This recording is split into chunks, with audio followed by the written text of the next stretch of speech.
தமிழக மக்கள் அனைவருக்கும் எதிரி வணக்கம்.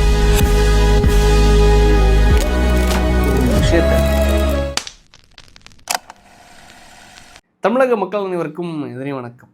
மிகப்பெரிய ஒரு வெற்றி ஒன்று ஒரு கட்சி கண்டிருக்காங்க, தெரியும்ல? நாம் தமிழர் கட்சி நேற்றுலேருந்து கொண்டாடிட்டே இருக்காங்க. பட்டாசு வெடித்து இனிப்புகளை வழங்கி கொண்டாடிட்டு இருக்காங்க. மிகப்பெரிய ஒரு கொண்டாட்டம்.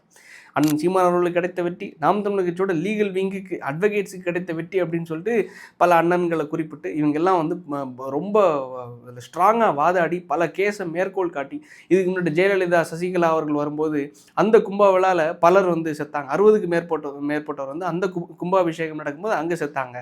இதே தாண்டி இன்னொரு பக்கம் என்னன்னா, சிவகாசியில் பட்டாசு வெடிப்பில் அங்கேயும் செத்துருக்காங்க. பஸ் ஆக்சிடென்ட்லேயே செத்துருக்காங்க. அப்போ இவங்களுக்கெல்லாம் நீங்கள் கவர்மெண்ட் ஜாப் கொடுப்பீங்களா? கொடுத்துட முடியுமா அப்படின்னு சொல்லிட்டு பல விஷயங்களை மேற்கோள் காட்டி நாம் தமிழர் கட்சியோட லீகல் விங் மிகப்பெரிய லெவலில் போராடி ஜெயித்துட்டாங்க. கேஸையே நாங்கள் பாருங்களேன், உங்ககிட்ட நாங்கள் உங்கள் மனதை வெல்ல முடியலன்னா என்ன, நாங்கள் கோர்ட்டோட மனதை வென்றுட்டோம், கோர்ட்டில் போய் நாங்கள் ஆர்டரை வாங்கிட்டோம் அப்படின்னு சொல்லிட்டு கொண்டாட்டம் மிகப்பெரிய லெவலில் உச்சத்தில் போயிட்டு இருக்கு. இனிப்புகளை வழங்கி எப்பேற்பட்ட கொண்டாட்டம் தெரியுமா? ஆக்சுவலாக உண்மையிலே இது ஒரு கொண்டாட்டமா, உண்மையிலே இது ஒரு வெற்றியா அப்படின்னு சொல்லிட்டு மக்கள் நீங்களே ஒரு நிமிஷம் நீங்கள் கமெண்ட்ஸில் சொல்லுங்கள். நான் ஒரு விஷயத்தை சொன்னதுக்கப்புறமா நீங்கள் உங்களோட ஒப்பீனியன் என்னங்கிறது கமெண்ட்ஸில் பதிவு பண்ணுங்கள். ஆக்சுவலாக என்னென்னா, நாம் தமிழர் கட்சியோட மிக முக்கியமான நோக்கங்கள் என்ன? அதாவது இந்த வேலை கொடுக்கலங்கிறது ரெண்டாவது. ஆக்சுவலாக நான் டிவிக்கே சப்போர்ட் பண்ணுறேன்னா அதுக்கான ஒரே காரணம் என்னென்னா, நான் சொல்கிற விஷயங்கள் மூலமாக உங்களுக்கே புரிய வரும். டிவிக்கு சப்போர்ட் பண்ணுறவங்க நம்ம கண்மூடித்தனமாலாம் சப்போர்ட் பண்ணல. தவறுகள் நடக்குது, தவறுகளே நம்ம இதே சேனலில் சுட்டி காட்டிருக்கோம். இந்த அட்வொகேட்ஸ் முறைகேடுலேயும் சரி, அவங்கள அப்பாயின்ட் பண்ண முறைகேடுலேயும் சரி, இது மாதிரி பல விஷயங்களை நம்ம சுட்டி காட்டவும் செஞ்சுருக்கோம். அதே தாண்டி இந்த ஆட்சிக்கு நம்ம சப்போர்ட் பண்ணுறதுக்கான மிக முக்கியமான காரணம் என்னென்னா, நானும் அதே பாசறையிலேருந்து தான் வெளியே வந்தேன், நாம் தமிழர் கட்சியிலேருந்து தான் வந்தேன். வர்றது மூலமாக நான் புரிந்து கொண்ட ஒரு புரிதல் மூலமாக நான் உங்ககிட்ட சொல்கிறேன். நம்ம மக்களோட மிக முக்கியமான ஒரு நோக்கம் என்ன? வந்தேரிகள், தெலுங்கு வந்தேரி என்ற ஒரு குடும்பம் தமிழ்நாட்டை ஆட்சி பண்ணிகிட்டு இருக்கு. சிலந்தி வலை போல் பிடிச்சிட்டு உட்காந்துட்டு இருக்காங்க. அவங்களோட அப்பா, தாத்தா, புள்ள, பேர புள்ளன்னு சொல்லிட்டு அப்படியே ஒரு வம்சாவளியினரையே ஒரு மன்னராட்சி மாதிரி நடத்திட்டு இருக்காங்க. கருணாநிதி அவர்கள் இருந்தார், அடுத்து ஸ்டாலின் அவர்கள் வந்தார், அடுத்து உதயநிதி ஸ்டாலின் அவர்கள் வந்தார், அதுக்கடுத்து பந்து விளையாட போகிற பையன் உதயநிதி ஸ்டாலின் தம்பி இன்பநிதி ஸ்டாலின் அவர்கள் வந்திருக்காப்புல. இத்தனை பேர் வந்திருக்காங்களே, இவங்க புள்ள குட்டிக்கெல்லாம் நம்ம ஜாலரா போடுற அளவுக்கு அவங்கெல்லாம் ஆட்சியில் உட்கார அளவுக்கு நம்ம பார்த்துட்டு இருக்கணுமா? இது என்ன ஆட்சி, இது மன்னராட்சி அப்படின்னு சொல்லிட்டு மிகப்பெரிய வெறுப்பு மக்களுக்கு இருந்துச்சு. இந்த கூட்டத்தை எப்படியா தமிழ்நாட்டிலேருந்து அகற்றணும், இந்த குடும்பத்தை அகற்றணும், இந்த வந்தேரி கூட்டத்தை அகற்றணும் அப்படின்னு சொல்லிட்டு அது ஒரு முக்கியமான நோக்கம் தமிழ்நாட்டு மக்களுக்கும் இருந்துச்சு. இந்த கொள்ளைக்கார கூட்டத்தை அகற்றணும்னு சொல்லிட்டு நாம் தமிழர் கட்சியோட மிக முக்கியமான ஒரு நோக்கம், நாம் தமிழர் அமைப்பு, அந்த தமிழ் தேசிய என்ற அந்த கட்சியோட மிக முக்கியமான நோக்கமே இந்த வந்தேரி கூட்டத்தை, தெலுங்கு வந்தேரி கூட்டத்தை அகற்றணும். தமிழ்நாட்டை தமிழர் ஆளணும், தமிழர் தாயே ஆளணும். அப்போ தான் தமிழ் மண்ணுக்கான வலி அவனுக்கு புரியும், தமிழ் மக்களுக்கான வலி அவனுக்கு புரியும். இல்லைனா புரியவே புரியாது. வேற இனத்தவங்க நம்ம தமிழ்நாட்டை ஆட்சி பண்ணால் நம்ம இனத்தவங்களுடைய வலி எப்படி அவனுக்கு புரியும், நம்மளோட தேவை எப்படி அவனுக்கு புரியும்? அதனால் தமிழ்நாட்டை தமிழர் தான் ஆளணுங்கிற மிக முக்கியமான நோக்கம்தான் தமிழ் மக்களுக்கும் நாம் தமிழர் கட்சிக்கும். இதே தாண்டி இன்னொன்று என்ன தெரியுமா? அதாவது திராவிட சித்தாந்தம் ஒட்டு மொத்தமாக இந்த திராவிட கட்சிகளை ஒழிச்சே ஆகணும்ப்பா. இந்த அண்ணா திமுகன்னு சொல்லிட்டு ஒன்று இருக்குது, இந்த திமுகன்னு சொல்லிட்டு இருக்குது, இந்த திராவிட முன்னேற்ற கழகம்னு ஒன்று இருக்குது. இந்த ரெண்டு கட்சிகளும் 75 ஆண்டுகளாக நம்ம தமிழ்நாட்டை சூறையாடி கொள்ளையடிச்சு ஒட்டு மொத்தமாக முழுங்கி ஏப்ப விட்டனால திராவிடம் என்ற ஒரு சித்தாந்தத்தை கொண்டு நம்ம எல்லாம் ஒன்று அப்படின்னு சொல்லிட்டு ஒரு சித்தாந்தத்தை கொண்டு தெலுங்கர்கள் உள்ள திராவிடம் என்ற பெயரில் நம்ம மக்களை ஏமாற்றி ஆட்சி பண்ணிட்டு இருக்காங்க. ஸோ திராவிட சித்தாந்தத்தை ஒட்டுமொத்தம் ஒழிக்கணும். அப்போ இந்த சித்தாந்தத்தை ஒழிச்சாதான் இந்த கட்சிகளை ஒழிக்க முடியும். ஸோ அதனால் திராவிடம் என்ற பெயர் கொண்ட எந்த கட்சியுமே இங்கே இருக்கக்கூடாது, அது ஒட்டுமொத்தம் கூண்டோட கலைக்கணும், அந்த நோக்கத்தோட எந்த கட்சியும் இருக்கக்கூடாதுன்னு சொல்லிட்டு திராவிட சித்தாந்தத்தையும் ஒழிக்கணும், ஆரிய சித்தாந்தத்தையும் ஒழிக்கணும், அதையும் தாண்டி இங்கே இருக்கக்கூடிய திராவிட கட்சிகளையும் ஒழிக்கணும். ஸோ டிவிக்கு தமிழக வெற்றி கழகம் என்ற அந்த பேரில் திராவிடம் என்ற சொல் இருக்கா, ஏதாவது இருக்கா, இல்லை அவங்களோட நோக்கத்தில் இருக்கா, இல்லை அவங்களோட கொள்கையில் தான் இருக்கா? உண்மையிலே ஆப்வியஸாக நிறைய பேருக்கு அந்த கொள்கை என்னங்கிறது தெரில. அதை நம்ம ஓப்பனாக ஒத்துக்கிட்டு தான் ஆகணும். அப்படி இருக்க போதில் அவங்களோட கொள்கை இல்லை அப்படிங்கிற, அதாவது அந்த திராவிடம் என்ற கொள்கையை அவங்க தூக்கி பிடிக்கலை அப்படின்னு சொல்லிட்டு நாம் தமிழர் கட்சி சொந்தங்கள் எல்லாருக்குமே தெரியும். ஸோ அதனால் டிவிக்கே அதுலேருந்து எக்ஸப்ஷன்லாம் வந்துடுறாங்க. டிவிக்கே என்ற கட்சியும் நாம் தமிழர் கட்சியும் திராவிடத்தை எதிர்க்கிறாங்க அப்படின்னு சொல்லிட்டு அந்த எக்ஸப்ஷனில் வந்துடுறாங்க. ஸோ அப்போ யாரை எதிர்க்கணும்? திமுக, அண்ணா திமுக, இந்த ரெண்டு கட்சிகள் அதையும் தாண்டி திராவிடம் என்ற சித்தாந்தத்தை அகற்றணும், ஆரியம் என்ற சித்தாந்தத்தையும் அகற்றணும். பிஜேபி தோல்வி அடைஞ்சிருச்சு.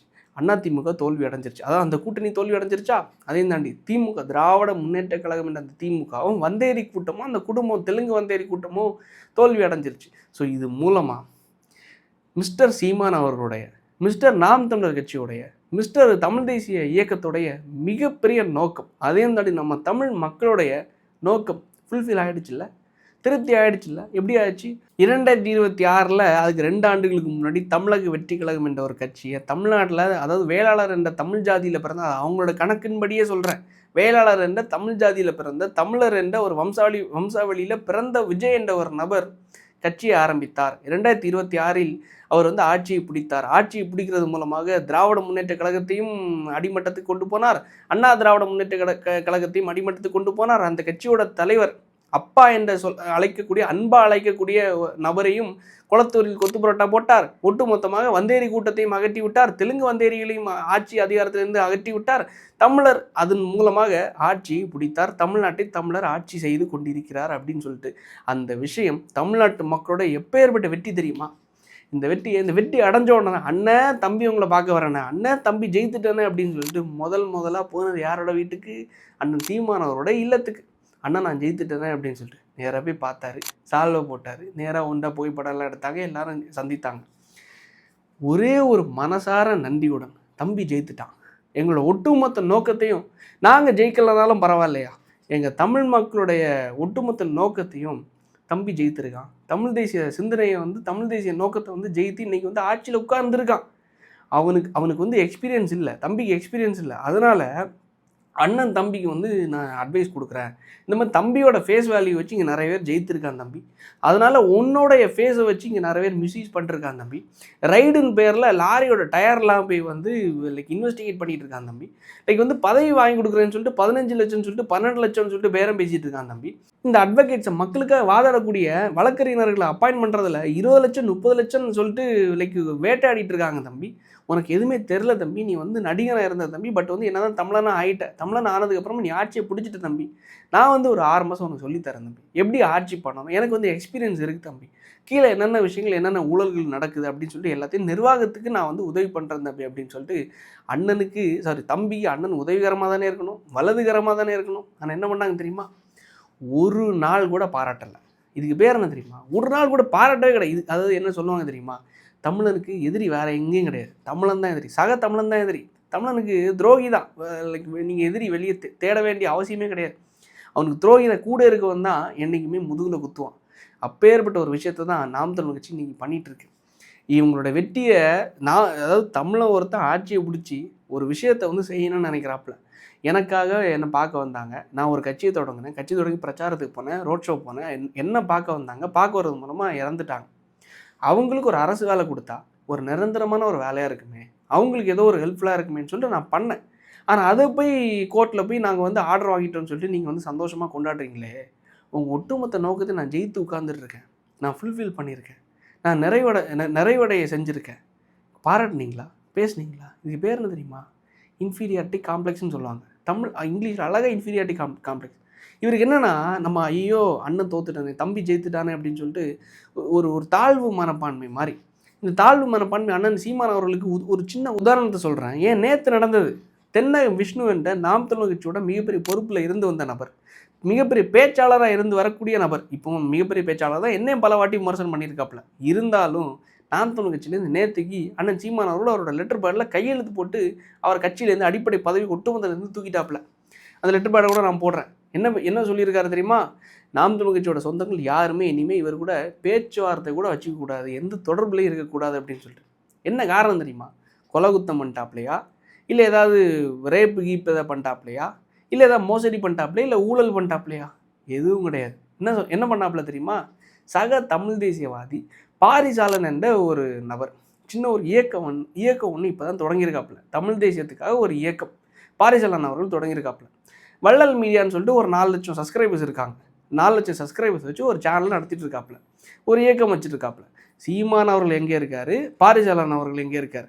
பாரிசாலன் அவர்களுக்கு ஒரு இயக்கம் இருக்குது, மிகப்பெரிய லெவலில் செயல்படக்கூடிய இயக்கம்லாம் இல்லை, இப்போ தான் ஆரம்பிச்சிருக்காங்க. ஒரு யூடியூப் சேனல், இதுக்கு முன்னாடி செங்கோல்னு சொல்லிட்டு ஒரு யூடியூப் சேனல் இருந்துச்சு, அந்த யூடியூப் சேனலும் போயிடுச்சு. இப்போ புதுசாக ஒரு யூடியூப் சேனல் ஆரம்பித்து 4 லட்சம் சப்ஸ்கிரைபர்ஸ் கொண்டு வந்து நல்லபடியாக கொண்டு போயிட்டு இருக்காப்புல. ஒரு யூடியூப் என்ற தளத்தில் சமூக வலைத்தளங்களில் பேசக்கூடிய பாரிசாலன் என்ற நபருடைய பிறந்த நாளுக்கு நேற்றுக்கு தென்னகம் விஷ்ணு அவர்கள் வாழ்த்து சொல்லிட்டாராம். பிறந்த நாள் வாழ்த்து சொல்லிட்டாராம். பிறந்த நாள் வாழ்த்து சொன்ன ஒரே நோக்கத்தில், ஒரே காரணத்துக்காக கட்சியிலேருந்து தூக்கியிருக்காப்புல. நீங்கள் எல்லாரும் சொல்கிற மாதிரி இது மாண்பு தானே, இது பண்பு தானே, சாட்டையெல்லாம் சொல்லிட்டு இருக்காப்புல. இல்லை கை கொடுக்குறதுல என்ன தப்பு? அதாவது வந்து லைக் நயினார் நாகேந்திரன் அவர்களும் சீமான் அவர்களும் எல்லாருமே மாப்பிள்ளை பங்காளியாக பழகிட்டு இருந்தாங்க. ஒரே மேடையில் உட்காந்து சிரித்து பழகிறதுல என்ன தப்பு? அந்த மேடையில் இவர் என்ன சொல்லியிருந்தார் தெரியுமா? தென்னகம் விஷ்ணு அவர்கள் உண்மையிலேயே நியாயம் பேசக்கூடிய நபர், இல்லை வந்து இது தப்புன்னா தப்புன்னு பேசக்கூடிய நபர். சீமான் அவர்கள் இந்த மேடை, அண்ணன் சீமான் அவர்களே, இந்த மேடை நம்மளுக்கான மேடை இல்லைண்ணே, இது வந்து ஒரு ஒரு ஒரு ஒட்டுமொத்தமாக பிஜேபிக்காரங்க எல்லாருமே அவங்க உட்கார்ந்துட்டு இருக்காங்க. 11 கோடி ரூபா இரிடியம் வாங்கி தரேன்னு சொல்லிட்டு மோசடி பண்ண நபர் உங்கள் பக்கத்தில் உட்கார்ந்துட்டு இருக்காரு. இப்போ ஏற்பட்ட நபர்கள் பாரதிய ஜனதா கட்சி சார்ந்தவங்க, ஒட்டுமொத்த ஆரிய சித்தாந்தத்தை ஏற்றுக்கொண்டவங்க எல்லாம் அங்கே உட்கார்ந்துட்டு இருக்காங்கண்ணே, இதெல்லாம் நம்மளுக்கான மேடை கிடையாதுன்னு அப்படின்னு சொல்லிட்டு விமர்சனம் பண்ணியிருந்தாப்புல. ஒரு 2 நாளைக்கு முன்னாடி பேசியிருந்தாப்புல. அது ஒன்றா. இது தாண்டி 2வது என்னென்னா பிறந்த நாள் வாழ்த்து சொல்லிட்டாரு அப்படிங்கிற ஒரே காரணத்துக்காக தென்னகம் விஷ்ணு என்ற நபர்கிட்ட யாருமே தொடர்பே வச்சுக்கக்கூடாது, யாருமே பேசவே கூடாது. அவரை நாங்கள் அடிப்படை கட்சியிலோட ஒட்டுமொத்த உறுப்பினர் என்ற பதவியிலேருந்து தூக்குறோம் அப்படின்னு சொல்லிட்டு லெட்டர் பேடில் கையெழுத்து போட்டு அண்ணன் சீமான் அவர்கள் தூக்கிட்டாப்புல. இதெல்லாம் ஒரு குத்தமாயா? அதாவது கொலை குத்தம் பண்ணாப்லையா, இல்லை வந்து ரேப்பு பண்ணாப்லையா, இல்லை ஏதாவது வந்து பொண்ணை கையை பிடிச்சி இழுத்தாப்லையா, இல்லை மோசடி பண்ணிட்டாப்லையா? இதெல்லாம் ஒரு குத்தம்னு சொல்லிட்டு அண்ணன் சீமான் அவர்கள் தூக்கி இருக்காப்லையே. இதுதான் இன்ஃபீரியாரிட்டி காம்ப்ளெக்ஸ். நம்மளோட இன்னொருத்தர் வந்து வளர்றான், தமிழ் தேசியவாதி ஒருத்தன் வளர்றான், அவனை வளர விடக்கூடாது. பாருங்கள், அவன் வளரும் போதே இங்கே நம்ம கூட இருக்கவன் ஒருத்தன் வாழ்த்து சொல்கிறானே, அது தாங்கிக்க முடியல. அண்ணன் சீமான் அவர்கள் எப்பேற்பட்ட பேச்சாளர், எப்பேற்பட்ட கட்சி வச்சுருக்காரு, எப்பேற்பட்ட கட்டமைப்பு கொண்ட கட்சி வச்சுருக்காரு. இங்கே இருக்கக்கூடியவர் புதுசாக முளைச்சி வரக்கூடிய பாரிசாலன் அவர்களை பார்த்து பொறாமப்படுறார், அவரை பார்த்து பயப்படுறார், அவருக்கு ஒருத்தர் வாழ்த்து சொன்னோன்னு தூக்குறாரு. இதெல்லாம் என்ன ஒரு மாண்புன்னு சொல்லிட்டு நீங்களே சொல்லுங்களேன். ஏதோ சொல்கிறாங்க, இல்லை ஒரு அரசியல் மாண்பு கூட தெரியாமல் இங்கே சில தற்குறிகள் இருக்காங்க. தற்குறிகள் வந்து பேசிகிட்டு இருக்காங்க. அண்ணன் சரத்குமார் அவர்களும் சீமான் அவர்களும் நெருங்கிய நட்பு வட்டாரத்தில் கொண்டவங்க. அவங்க ஒரு மேடையில் உட்காந்துட்டு ஒரு பிறந்தநாள் கொண்டாட்டத்தை வந்து செலிப்ரேட் பண்ணிட்டு இருக்காங்க. அதை போய் பேசுகிறீ, நீ ஒரு தற்குறிடா, நீ ஒரு முட்டாவையடா அப்படின்னு சொல்லிட்டு அண்ணன் சாட்டை அவர்கள் சொல்கிறாரு. அவங்க கட்சியிலேருந்து அவங்க கட்சியோட தலைவரே ஒரு முட்டாள்தனமான ஒரு வேலையை பண்ணிட்டு இருக்காப்புல, தற்குறித்தனமான ஒரு வேலையை பண்ணியிருக்காப்புல. இதை அண்ணன் சாட்டை அவர்களால் கேட்க முடியுமா முடியாதா? இந்த கேள்வி அவர்களால் கேட்க முடியுமா முடியாது. தெம்பும் திராணி இருந்தால் அவரை கேட்க சொல்லுங்களேன். அண்ணன் எந்த மாண்பில், எந்த பண்பில் தென்னகம் விஷ்ணு அவர்களை தூக்குறீங்க? அவர் என்ன சொல்லுவார்? இல்லைப்பா, பிறந்தநாள் வாழ்த்து சொல்லிட்டான். யாருக்கு? பாரிசாலன் அவர்கள். பாரிசாலன் யார்? தெலுங்கரா, வந்தேரியா, இல்லை ஏதாவது நம்மளுடைய ஒட்டுமொத்த நிலத்தையும் சூறையாடிட்டாப்லையா, இல்லை ஒட்டுமொத்தமாக நம்மளுடைய மைண்ட்ஸ், நம்ம ரிசோர்ஸஸை வந்து ஒட்டுமொத்தமாக சூறையாடி பிற மாநிலங்களுக்கு வித்துட்ருக்காப்லையா, இல்லை வந்து பணம் மோசடி பண்ண நபரா? பாரிசாலனுக்கு வாழ்த்து சொல்லிட்டான், அதனால் கட்சியில் இருக்கக்கூடாதையா? இது ஒரு மாண்பா? தெம்பும் திராணி இருந்தால் அந்த கட்சியில் இருக்கக்கூடிய நபர்கள் எதற்காக நாங்கள் அவங்கள தூக்கணும்? எந்த பண்பில், எந்த மாண்பு, கட்சியோட எந்த கொள்கையை அவங்க வந்து மீறிட்டாங்க அப்படின்னு சொல்லிட்டு காரணத்தை உங்களால் சொல்ல முடியுமா? வேறு ஒன்றும் கிடையாது. நீங்கள் சொல்கிறீங்கல்ல, ரிசோர்ஸஸ், அதாவது கனிமங்களை நாங்கள் வந்து இங்கேருந்து கடத்துறதை விடக்கூடாது, தமிழக அரசாங்கம் தடுக்கணும்னு சொல்கிறீங்கல்ல. நேற்று ஒரு சட்டத்தை போட்டிருக்காங்க, இன்டர் ஸ்டேட் பெர்மிட்டை கொடுக்கக்கூடாது, தமிழ்நாட்டிலேருந்து எந்த கனிமங்களையும் எடுக்கக்கூடாது அப்படின்னு சொல்லிட்டு. இங்கேருந்து கேரளா போன்ற எந்த மாநிலத்துக்கோ நம்மளோட ரிசோர்ஸஸ், நம்மளோட கற்கள், ஜல்லி போன்ற எம்சான் போன்ற எந்த பொருட்களையும் நம்ம கொடுக்கவே கூடாதுன்னு சொல்லிட்டு சட்டத்தை போட்டாங்க. நாம் தமிழ் கட்சி இதை கொண்டாடினால பேசவே மாட்டாங்க. அண்ணன் சீமான் அவர்கள் வெறுப்பை கக்க தான் செய்வார். வேணா பாருங்களேன், நேற்றுக்கு கேரளாவோட சீஃப் மினிஸ்டர், நான் வேணால் அதை அட்டாச் பண்ணுறேண்ணே, அந்த ஒரு லெட்டர் பேட வேணால் அட்டாச் பண்ணுறேன். ரிக்வஸ்ட் லெட்டர் கொடுத்துருக்காரு. யாருக்குன்னா நம்மளோட முதலமைச்சர் திரு விஜய் அவர்களுக்கு. Are you our Kerala has limited availability. அவங்களுக்கு வந்து ரிசோர்ஸஸே இல்லையா, கல்லே இல்லையா. கேரளா இந்த மாநிலமே ஒட்டுமொத்தமாக கனிமங்கள் கொண்ட ஒரு இடம். ஒட்டுமொத்தமாக அவங்களுக்கு தேவையான கற்களும் சரி அனைத்தும் அவங்க கண்ணுக்கு எதிராகவே இருக்குது, அவங்க சுற்றியே இருக்குது. என்ன மென்ஷன் பண்ணியிருக்காங்க தெரியுமா அந்த லெட்டர் பேடில்? 3வது பேராவை நான் படிக்கிறேன் பாருங்களேன். Are you are our Kerala's limited availability of sustainable stone aggregates for large scale infrastructural works as substantial quantity of the material required for the ongoing national highway projects. அவங்களுக்கு சாலை ஓடுறதுக்கு கல் இல்லையா, அதனால் தயவு செஞ்சு கல் கொடுங்க அப்படின்னு சொல்லிட்டு, கல்களே இந்த எம்சாண்டையும் கொஞ்சம் அமுச்சு விடுங்கப்பா அப்படின்னு சொல்லிட்டு, உங்களோட கனிமங்கள் எல்லாம் கொஞ்சம் அமுச்சு விடுங்க, தயவு செஞ்சு இந்த இன்டர்ஸ்டேட் பெர்மிட்டை கொடுங்க அப்படின்னு சொல்லிட்டு 2 பக்கத்துக்கு லெட்டர் எழுதி நம்மளுடைய கேரளா சீஃப் மினிஸ்டர் இங்கே அனுப்பிவிட்டுருக்காப்புல. இதெல்லாம் யாராவது பேசுவாங்களா? கனிமங்களை நிப்பாட்டியிருக்காங்கல்ல, வந்தேரி கூட்டத்தை அகட்டினாங்க இல்லை, ஒட்டு மொத்தமாக 2 திராவிட கட்சிகளை அகட்டினாங்க இல்லை, திராவிடம் இந்த சித்தாந்தத்தை ஒட்டு மொத்தம் அகட்டினாங்க இல்லை. எல்லாம் பண்ணதுக்கப்புறமாவும் தமிழர் ஒருத்தர் ஆட்சியை பிடிச்சிருக்காங்களேன்னு ஏன்னா பாராட்டல, அவங்கள பழி வாங்குறதுக்காக அவரை பார்க்க போய் கிரேஸ் எல்லாருக்கும் இருக்கலண்ணே. நீங்களே ஒரு நடிகர் தானே, இப்போ கூட ஒரு குப்பை படத்தில் நடிச்சிங்களேண்ணே. இப்பேற்பட்ட ஒரு விஷயத்த ஒரு நடிகரை பார்க்க போய் நீ செத்தியே உனக்கு எதுக்கு வேலை கொடுக்கணும் அப்படின்னு சொல்லிட்டு கேட்குறீங்களே, உனக்கு எதுக்கு வேலை கொடுக்கணும்னு சொல்லிட்டு கோர்ட்டில் போய் ஆர்டர் வாங்குறீங்களே, இது கொண்டாடக்கூடிய விஷயமா? நீங்கள் கொண்டாடக்கூடிய விஷயம் உண்மையில் இது கிடையவே கிடையாது. அதாவது டிவிக்கு என்ற கட்சியை நான் எல்லா தருணத்துல எல்லாம் ஆதரிக்கல. ஆனால் இந்த நோக்கம் தமிழ்நாட்டு மக்களோட நோக்கம், நம்ம எல்லாரோட நோக்கம், நாம் தமிழர் கட்சியோட நோக்கம், நான் வந்த இடத்தோடைய நோக்கம் ஒட்டுமொத்த ஃபுல்ஃபில் ஆகிருக்குல்ல. அப்போ நம்ம ஆதரிக்கணும்ல, பாராட்டணும்ல. அப்போ நீங்கள் பண்ணீங்களா, செஞ்சீங்களா? அதுக்கு பேர் தான் இன்ஃபீரியாரிட்டி காம்ப்ளெக்ஸ். இது முத்தி போய் தான், இது உச்சத்தில் போய் தொட்டு தான் சீமான் அவர்கள் இன்னைக்கு வெறுப்பை காக்கி யாரு கூட கை கோர்க்கிற சுச்சுவேஷனில் போய் தள்ளப்பட்டிருக்காருன்னா, எந்த வந்தேரி கூட்டத்தை அகற்றணும்னு நினச்சாரோ அதே வந்தேரிகள் கூட போய் கை கோர்த்து நிற்கிறாங்க அப்படின்னு சொல்லிட்டு மக்கள் சொல்கிறாங்க. அவங்க அதாவது திமுக என்ற கட்சி வந்து இதுக்கு முன்னாடி ஸ்டாலின் அவர்கள் முதலமைச்சராக இருக்கும்போது கூட, உதயநிதி ஸ்டாலின் அவர்கள் துணை முதலமைச்சராக இருக்கும்போது கூட சீமான் அவர்களோட வீடியோஸை கூட எங்கே போட மாட்டாங்க, சேனலில் போட மாட்டாங்க. அதாவது மெயின் ஸ்ட்ரீம் மீடியாஸில் டெலிகாஸ்ட் பண்ண மாட்டாங்க. ஏன்னா வளர்ந்துருவாங்க அப்படிங்கிறதுக்காக, நாம் தமிழர் கட்சி வளர்ந்துரும் அப்படிங்கிறதுக்காக பார்க்க கூட மாட்டாங்க. சீமான் அவர்கள் கேட்டால் பதில் கூட சொல்ல மாட்டாங்க. அது வந்து ஒரு அண்டர்காகனிஸ்ட் பார்ட்டி, அந்த கட்சிக்கு போய் நாங்கள் போய் எதுக்கு பதில் சொல்லணும் அப்படின்னு சொல்லிட்டு. ஆனால் இங்கே ஒரு கட்சி ஒருத்தர் வந்து ஜெயித்து வந்திருக்காரு அண்ணேன்னு சொல்லிட்டு வந்த உடனே அவரை தான் போய் பார்த்தாப்புல. அதையும் தாண்டி இன்றைக்கி திமுக உங்களை இந்தளவுக்கு கூட ஏற்றி கொண்டு வச்சுருக்காங்கன்னா அதுக்கு வேறு எந்த காரணமும் கிடையாது. தமிழக வெற்றி கழகத்தை இந்தளவுக்கு தரைக்குறைவாக கொண்டு போய் அடிக்கணும்னா திமுகவோட நாம் தமிழர் கட்சி தான் கரெக்டாக செய்யும் அப்படின்னு சொல்லிட்டு நாம் தமிழர் கட்சியை திமுக கையில் எடுத்திருக்காங்க. வேறு ஒன்றும் கிடையாது. காரணம் என்னென்னா, அங்கே பேசுகிறதுக்கான ஆட்கள் சிவாஜி கிருஷ்ணமூர்த்தியை தாண்டி வேறு யாருமே கிடையாது. ஆனால் இப்போ புது சிவாஜி கிருஷ்ணமூர்த்தியா இந்த நபர்களை ஒட்டுமொத்தமாக அடிக்கணும்னா தற்கொலை என்ற பட்டத்தை நம்ம வந்து சூட்டணும். அதே தாண்டி இவங்க பண்ண நல்ல விஷயங்கள் எதுவுமே வெளியே தெரியக்கூடாதுன்னா புது சிவாஜி கிருஷ்ணமூர்த்தியாக ஒருத்தர் இருக்காருன்னா அது வேறு எங்கேயும் கிடையாது, நாம் தமிழ் கட்சியில் மிஸ்டர் சாட்டை துரைமுருகன் அவர்கள். 2 நாட்களுக்கு முன்னாடி அதாவது வந்து இந்த வருவாய்த்துறை அதிகாரிகள் மிகப்பெரிய நாமக்கல்ல ஒரு போராட்டம், அதாவது ஒரு ஒரு ஒரு மீட்டிங் மாதிரி போட்டு, ஐயோ எங்களால் மாமா மச்சனுக்கு ஒரு 5000 கூட அனுப்ப முடியல, 5000 கூட கையில் வச்சுக்க முடியல அப்படின்னு சொல்லிட்டு ஜிபேயை மென்ஷன் பண்ணி பேசுகிறாங்க. ஜிபேயில் ஒரு 5000 எங்களால் வாங்க முடியலை, ஜிபேயில் 5000 எங்களால் கொடுக்க முடியல அப்படின்னு சொல்லிட்டு சொன்ன ஒரு வீடியோ வந்து மிகப்பெரிய லெவலில் பிரபலமாச்சு. அந்த பிரபலமான வீடியோவை நான் சொன்னேன்ல, சிவாஜி கிருஷ்ணமூர்த்தி என்ற நபரை இன்றைக்கி நாம் தமிழர் கட்சியிலேருந்து அவங்க தேர்ந்தெடுத்திருக்காங்க அப்படின்னு சொல்லிட்டு, அந்த நபர் மூலமாக இன்றைக்கி எப்படி அதை வந்து டேக்கிள் பண்ணாங்க தெரியுமா, எப்படி அதை வந்து ஒட்டுமொத்தமாக பேசி மழுப்புனாங்க தெரியுமா? நேற்றுக்கு பேசியிருக்காப்புல அண்ணன் சிவாஜி கிருஷ்ணமூர்த்தி அவர்கள், எங்கன்னா சாட்டை துரைமுருகன் அவர்கள் எப்படி பேசி வச்சுருக்காருன்னா, தமிழ்நாடு முழுவதுமாக இந்த வருவாய்த்துறை அதிகாரிகள் எல்லாருக்கிட்டேயுமே ரைடு பண்ணாங்க. ரைடு பண்ணி 85 லட்ச ரூபாயை பிடிச்சாங்க. ஒருத்தன் 2000 கையில் வச்சுருக்க மாட்டானா, ஒருத்தன் ஒரு 5000 கையில் வச்சுருக்க மாட்டானா, இல்லை ஒரு செலவுக்கு ஒரு 10,000 ஒருத்தன் கையில் வச்சுருக்க மாட்டானா, எல்லா அக்கௌண்ட்லாம் வச்சுருப்பானா, எல்லாம் ஒருத்தர் ஜிபேயில் தான் ட்ரான்சாக்ஷன் பண்ணிகிட்டு இருப்பானா, அதை போய் பிடிச்சி பாருங்கள் நாங்கள் ஒரு தூய்மையான சக்தி, நாங்கள் ஒரு தூய சக்தி அப்படின்னு சொல்லிட்டு காட்டுறதுக்காக வருவாய்த்துறை அதிகாரிகளோட வயத்தில் போய் அடிச்சிருக்காங்களே அப்படின்னு சொல்லிட்டு, வருவாய்த்துறை அதிகாரிகள் லஞ்சம் வாங்க முடியல, ஜிபேயில் காசு வாங்க முடியல அப்படின்னு சொல்லிட்டு பேசின பேச்சுகளை அதுக்கு முட்டு கொடுத்து இங்கே இருக்கக்கூடிய அண்ணன் சாட்டை துரைமுருகன் அவர்கள் பேசியிருக்காப்புல. அப்போ இது எந்த அளவுக்கு வந்தேரி கூட்டத்துக்கு கூட, தெலுங்கு கூட்டத்துக்கு கூட அவங்க கூட கைகோர்த்து அவங்களோட அதிகாரிகளுக்காக வக்காலத்து வாங்குறாங்கன்னு பாருங்களேன், அவங்களோட அதிகாரிகளுக்காக பேசுகிறாங்கன்னு பாருங்களேன். உண்மையிலே அதுதான் ஏற்றுக்கொள்ள முடியாத விஷயம், பொறுக்கவே முடியாத விஷயம். இன்ஃபீரியாரிட்டி காம்ப்ளெக்ஸில் முத்தி போய் எங்கே போய் எந்த முட்டு சந்தில் போய் நிற்கிறாங்கன்னு பாருங்களேன்.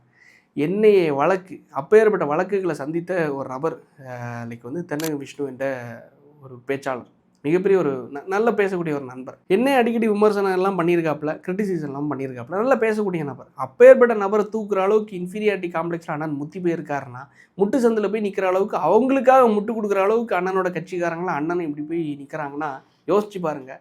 அண்ணனுடைய 16 ஆண்டுகால உழைப்பு எப்பேற்பட்ட வளர்ச்சியிலேருந்து வீழ்ச்சியை சந்தித்து கொண்டிருக்கிறது அப்படின்னு சொல்லிட்டு. உண்மையில் சொல்கிறேன் அண்ணன், நீங்கள் கொண்டாடக்கூடிய வெற்றி இது கிடையாது. இந்த ஆர்டருங்கிறது ஏதோ கிரேஸில் மக்கள் போய் பார்க்க போகிறாங்க, அவங்களுக்கு வேலை கொடுக்குறது கொடுக்காமல் இருக்குங்கிறது, இல்லை போய் அப்பீலுக்கு போகிறாங்களா அப்படிங்கிறது கட்சி எடுக்கக்கூடிய முடிவு. ஆனால் அந்த கட்சி உங்களோட ஒட்டுமொத்த கொள்கைகளையும் ஒட்டுமொத்த நோக்கத்தையும் ஒட்டுமொத்த ஒரு ஒரு மோட்டிவையும் நிறைவு செஞ்சுட்டு உங்கள் கையில் கொண்டு போய் அண்ணன்னு சொல்லிட்டு கொடுத்தாப்புல, நீங்கள் அது குப்பையில் போட்டுட்டு குப்பை கூட கை கோர்த்துட்டு இப்போ வெறுப்பை கக்கிட்டு இருக்கீங்க. இது உண்மையாக நியாயமாக நியாயம் இல்லையா, இல்லை இவங்களோட கொண்டாட்டம் உண்மையில் கொண்டாடக்கூடிய ஒரு வெற்றியா அப்படின்னு சொல்லிட்டு எது தப்பு எது சரி, இல்லை நாம் தமிழர் கட்சி சரியான பாதையில் தான் பயணிக்கிறாங்களா இல்லையாங்கிறது நான் சொல்ல வேணாம், மக்கள் நீங்களே சொல்லுங்களேன்.